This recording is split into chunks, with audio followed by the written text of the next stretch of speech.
Well, the ultra wealthy know exactly what they do extremely well. That creates wealth and they stick to it. So today we're going to talk about some of those characteristics that billionaires possess that you can apply to your life today.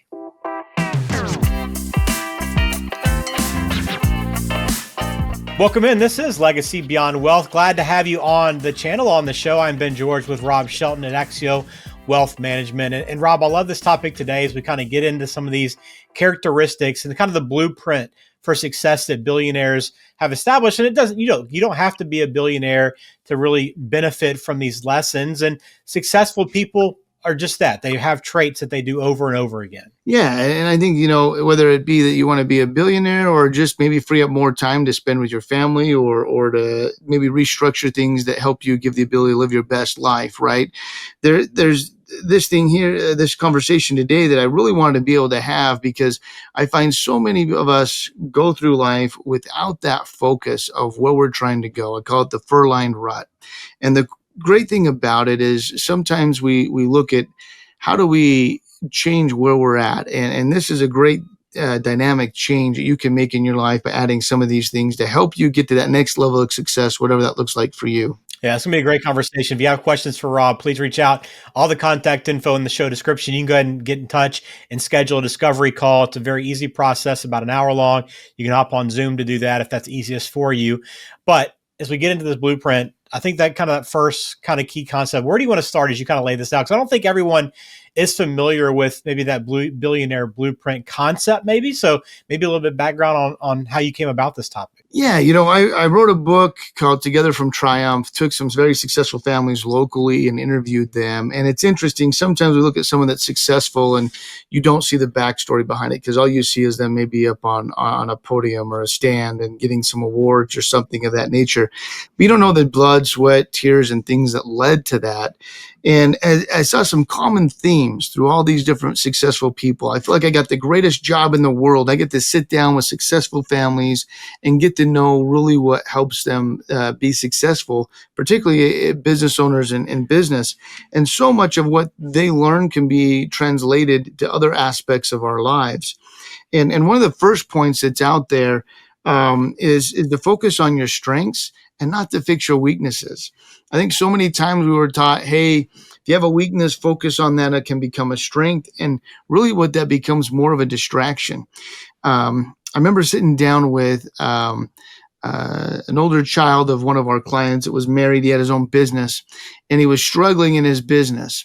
Very, very smart operations individual. You put him in front of an operations and he can just put together a manual and get down efficiencies so well. But because he's the business owner, he was forced into the financial side of the business. And that's where he was not great at all. And so as we started talking, he was telling me all the books he was reading and how to be able to become better. He was educating himself, trying to become better. And that's great to educate yourself and things of that nature, but it distracted him from doing what he actually did best. And that was the operation side. So by outsourcing that financial side, it allowed him to focus more on the operations to actually take his business to the next level and not just focus on the weaknesses.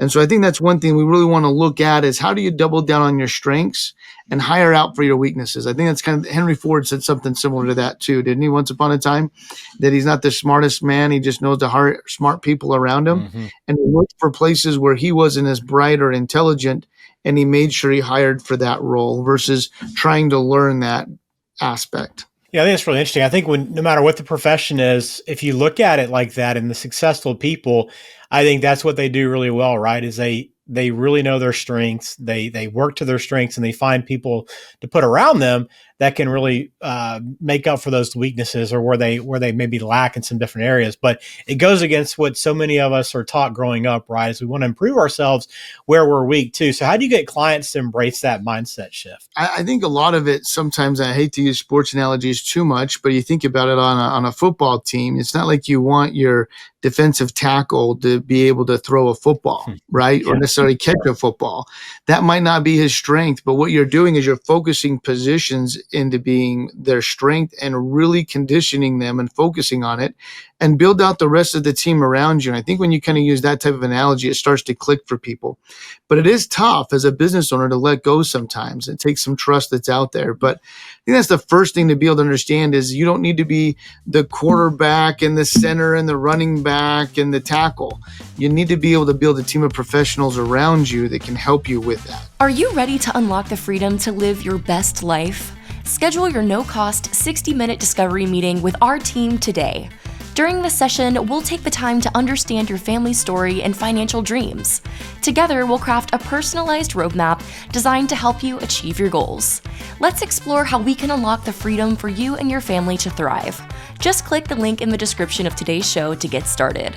A lot of that is about staying the course too, Rob, when you talk about, knowing your strengths, the stick to what we know we do best and avoid some of those things that can be distractions.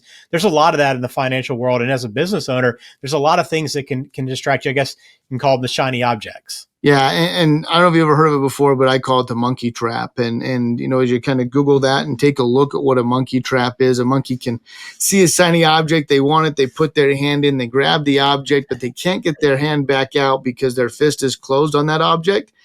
They really could escape if they just let go of the object and pull their hand back out. And I think sometimes we see that with very successful people, or as they start to get success, they try to go out into other areas.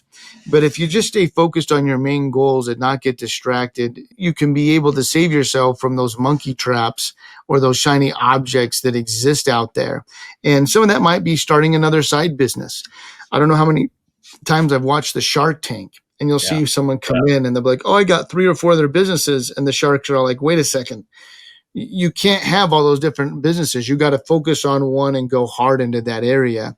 While you may have a lot of great ideas that are out there, you really want to hone in on that course or that path that's going to take you to success and really work it the best you possibly can and minimize those outside distractions that could be out there. Well, I'm sure you've seen this from people you've worked with. I mean, I'm sure even successful people do chase a shiny object. And, a lot of it's just trying to grow and to try to expand the business. And maybe it is a distraction that in retrospect you might have avoided. But what is the true cost of that if you do try to chase those ideas that you think can be a big benefit, but turn out not to be? Yeah. I mean, I've met with some people that sold their business for tens of millions of dollars, and now they don't have anything left.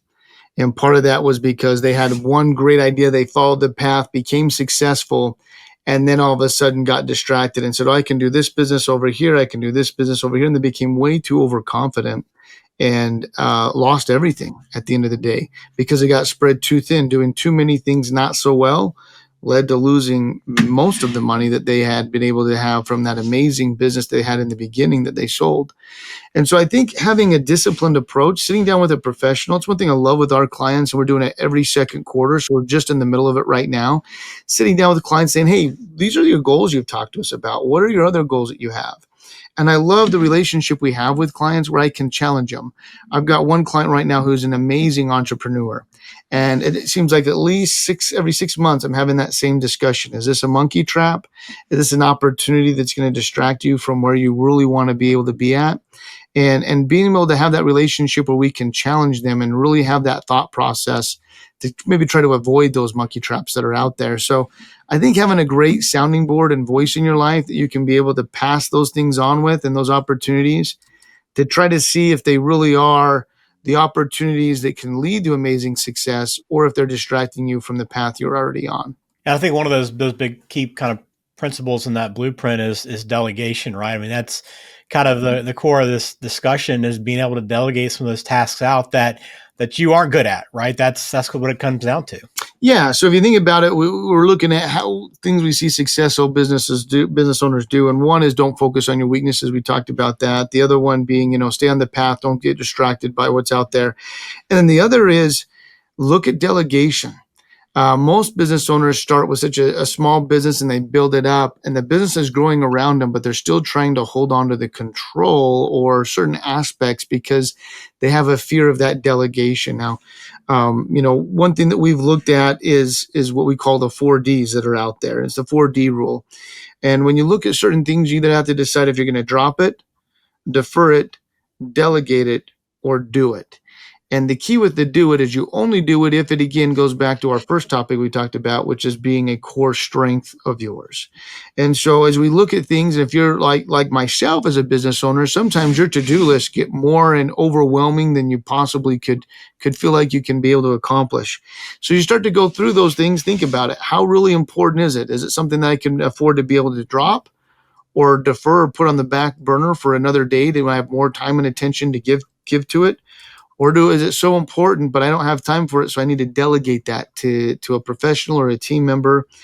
Or if it's right in your core strength, is this something that I really need to be able to focus on and do? Yeah, delegation so important. So how do you help clients? And how do clients do this really well? How do they apply this to their life? Yeah, I think that no one has it down perfect, right? We're all learning and looking at how to be able to do it. But I like this opportunity where quarterly we're meeting with our clients and we have the opportunity to help keep them in check. And I love opening up every meeting. What questions or concerns do you have? And I just met with a business owner who came on as a client last week. And he's like, you know what? We had great success, but all of a sudden I've been distracted and went off on this path. In the last 3 years, we've had virtually no growth. And so had he had a professional he was working with and looking at it, could kind of challenge him a little bit, maybe hold some accountability that's there to be able to help recognize when that distraction came on, or recognize when you're taking on something that really is a weakness when it's not your strength and when you should be delegating that out, or at times when you should be dropping it. And so I love those conversations with clients that we have, that they're real, they're authentic, and they're the type where we can be able to push back a little bit and challenge them. And I find that clients really appreciate and value that and desire that on a regular basis. So if you don't have a profession in your life that's doing that for you, boy, you really ought to find that and seek that out, because that could be such a catalyst to helping you seek success in your own business. I love that. Again, all the contact info is in the show description. You can get in touch with Rob at Axio Wealth Management very simply. But again, just kind of wrapping it up, knowing your strength and your blind spots. You got to focus relentlessly on what makes you successful, what makes you money as a business owner, and then delegate the rest. I know it's easier said than done in a lot of ways, Rob, but what's maybe a final message you leave people with? Yeah, I would say take time at a quiet spot to just reflect on it. Look at your business, and if you feel like you're stagnant, see if one of those 4Ds really come into play, and what is the challenge that you have, or if you're focusing on your weaknesses. But I think just doing a quick self-assessment and taking some time to ponder it really can add some clarity on what direction could help you to be more successful than you currently are. Very good. Well, we appreciate you tuning in to this episode of Legacy Beyond Wealth with Rob Shelton at Axio Wealth Management. We appreciate your time. Please subscribe if you haven't done that already. We appreciate your support of the YouTube channel as well. And we'll talk to you again soon.